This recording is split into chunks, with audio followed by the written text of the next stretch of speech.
Kumusta? Ngayong araw, ibabahagi ko sa inyo ang mga travel tips para masulit ang inyong bakasyon dito sa El Nido, Palawan. Tara, samahan niyo ako.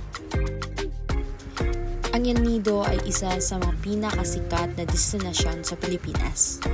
Pero para maging hassle-free at sulit ang inyong pagpunta dito, may ilang tips akong ibibigay. Tip number 1. Book tours ahead of time. Of course, mag-book ng island hopping tours in advance.